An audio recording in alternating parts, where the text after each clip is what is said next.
we implemented a fine system. And this is something that works good for me. The first thing I do is if a complaint comes in, and I understand it to be a legitimate complaint. It's not a customer that's always complaining, that you can never do right for. If I know that this came from Mr. Smith, and Mr. Smith has never complained about anything, and all of a sudden today he calls up and he's complaining about things, that's a problem, okay? So I know the guy's not full of shit. It's a problem. So we go out there and I look at it, I investigate it, okay? Me or one of the managers. Once we determine that it did happen, both guys in the truck get a $25 fine. So now you may say to yourself, why are both guys getting it? If the guy that was on the weed whip snapped off a solar light with the weed whip and broke it, why should the guy who was doing the mowing have to pay for that? Well, here's the way I set things up. You work as a team in that truck. Whether it's fair or not, this is just the way it is. Because if you don't set it up this way, you're going to pay the price. Because when you bring it up to them and you say, who was on the weed whip, somebody broke a solar light, they're both going to go like this. Okay? Because nobody wants to take the blame for any of that stuff. Or they'll say, well, I don't know, we switch off all day, which is completely understandable. I get that, okay? But if you let these guys do that, you're never going to get anywhere. So both guys get a fine. If you say, okay, the trimming was missed on there, both guys, before they leave that property, should look at that property and determine that everything looks beautiful here, we've got no worries, she's going to be happy with our work, and then leave. Take that extra minute, walk around the place and look at it, okay? You don't do that, you each get a $25 fine. Second time I get a complaint, the second complaint is a $50 fine. If I find it out to be legitimate, and she calls again next week and you did the same damn thing, or you did something else, you didn't mow the backyard or whatever, it's like, you got to A, pull your head out of your asses, okay? B, you're both getting a $50 fine. That's just the way it is.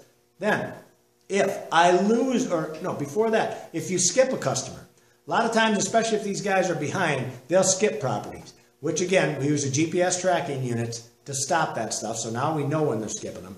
But if I catch you skipping a property, and they'll do it, even with the GPS, they still do it, they're that stupid sometimes.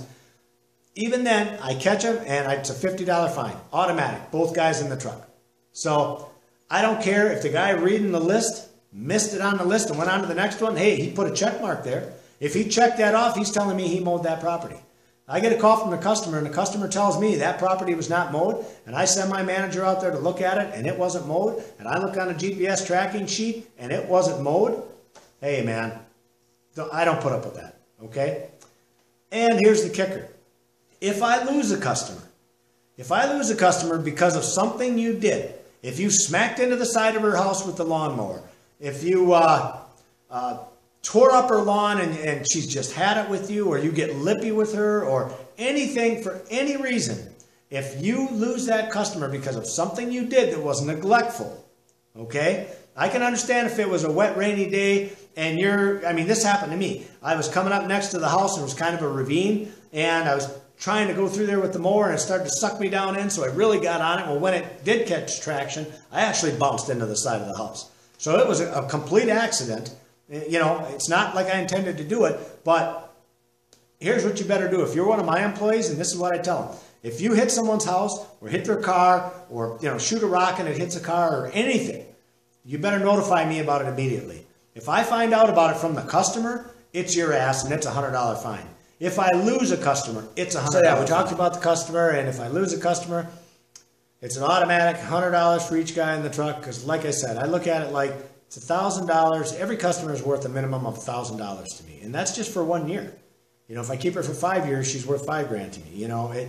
That's the way you got to look at things. And I'll be damned if I let my employees keep screwing up on their properties to cost me a client. I mean, if you think about it, it costs you so much money to get each client, okay? Let's say it costs you $50 on average after, doing all these different things to get a client, but if it costs you $50 to get this client, you have that, you have, a lot of time invested on going to get them and sync them and hook up all their book work and all that kind of stuff and all the follow-up calls and whatnot. And, you take care of her for 3 years, she's a great client, and all of a sudden you guys come around and do a shitty job and she leaves you.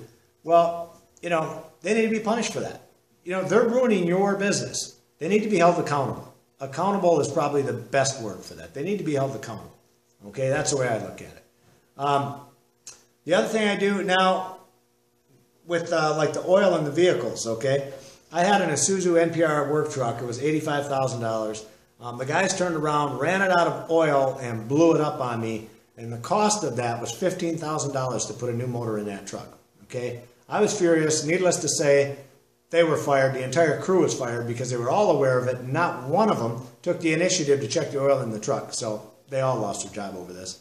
But the point of it is, if I walk up to any vehicle or my manager pulls a dipstick, and we do this all the time, pulls a dipstick on the truck, and if that truck is low on oil, both guys automatically $50 fine. We don't screw around. There's no screwing around. You're not going to blow up a vehicle on me because you're too damn lazy to check that oil. That's just not going to happen. Same thing with the mowers. Mowers are expensive.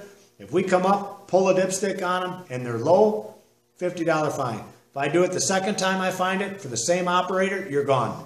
I don't even monkey around anymore. I can't do that. Nobody should be doing that. If these guys don't care about your equipment, you need to care about it because you're the guy that had to buy this stuff. You're the guy paying payments on this stuff. So don't let them get away with that crap. Hold them accountable for it. Find their asses. They'll stop doing this. Okay? So keep that in mind. The other thing. Now, I don't just take this money from the employees. Here's what I do with it. And this I think is extremely important.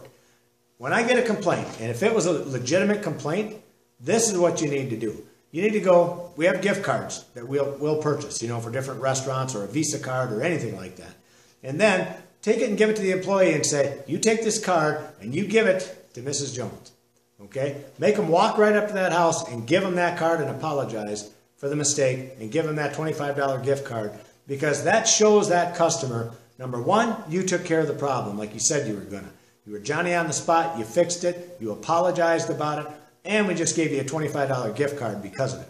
And when your guys have to take that gift card and they have to hand it over to those customers, and I make them do it right in front of me. When they do that, it's embarrassing for them. They don't want to have to do that. They don't want to have to admit their mistakes, but it holds them accountable. And then they're realizing, after a while, they realize when half their paycheck is gone. This last week, there were 2 guys that didn't even get a paycheck because of all the complaints that we had. Needless to say, they're both gone. So just done with it. Just done with that kind of stuff. But hopefully that'll give you some ideas on some of the things that we do. And if you have any other comments or anything you want to leave me down below, go right ahead and do that. George Packard, Family Lawn and Landscape. Thanks for watching another exciting edition of Shop Talk.